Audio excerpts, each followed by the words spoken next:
Yeah, hi, Scott here from LaserMan. Just going to do a quick overview of your setup of your laser. Now, you would have had some videos that you can see on the link tree, and also a booklet that came with it, or an e-booklet that would have been sent by email.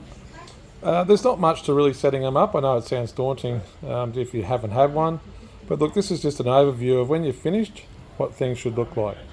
So the first thing we're going to look at is the back of the machine, to where you've got the chiller, the air assist set up, and I'll show you how it's meant to look.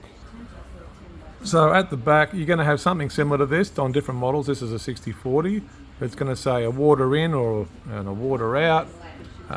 Your air, it could be down here with a little black hose on different models, but all in all, it's the same thing. You've got water in, water out, and an air hose. So the water that's coming into the chiller, into the laser, is coming out of the chiller. So the water coming out is cold, and we want cold water going in. Here we have warm water coming out, so it's got to go into the chiller. So into out and out to in, not into in and out to out. Don't do that. Make sure you have it the other way around. Then that's basically set up. Your chiller will go from here into the back of the machine. You won't have an alarm cable, as some of the videos are older models. We have an inbuilt sensor on these, so you don't have to worry about the alarm cable. Your air, you'll have a clear hose that will go onto your little compressor. Now, depending on what model you have, this one, it just goes straight onto that nipple.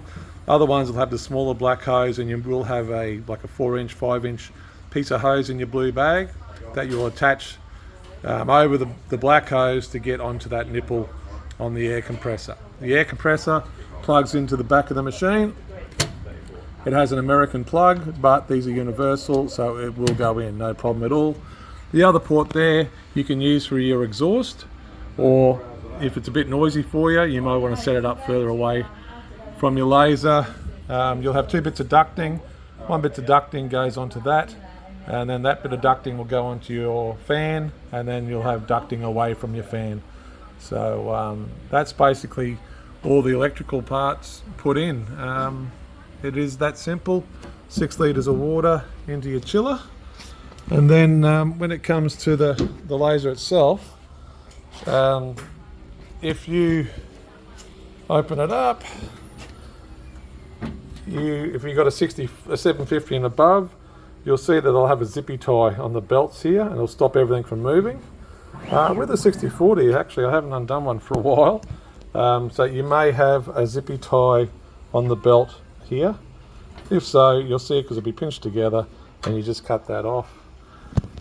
Then just make sure before you start it that you have that bit of clearance, so you're not going to run into anything, and you literally just start it up. The chiller will come on if you've got it turned on. If not, you turn it on. When you turn it on, easiest thing to do is give these a bit of a pinch, and that'll put any air bubbles that are in the tube. It'll just stop it, because that pulsing will just pulse the water through and get rid of the air bubbles. So that's all there is to it there. What I want you to check here is here you have a US disc, and a USB. Okay, you just want to check that the white one is the top one, the U disc, and the black one is the USB. Sometimes, they put the stickers on the wrong way, but that's an easy way of checking.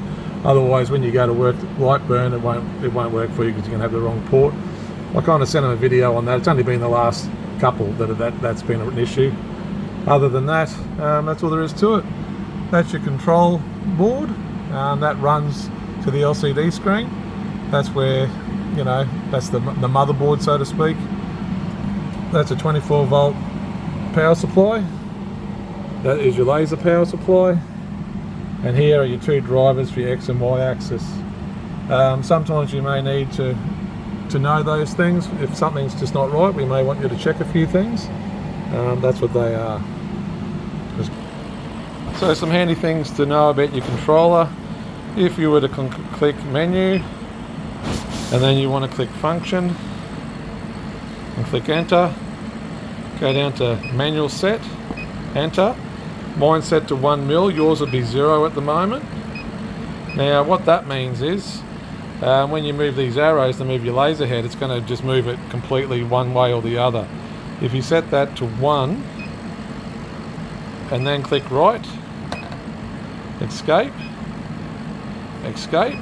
Now what that'll mean is, one more escape, you can see it says continue. It goes, I put my finger on the button and away it goes.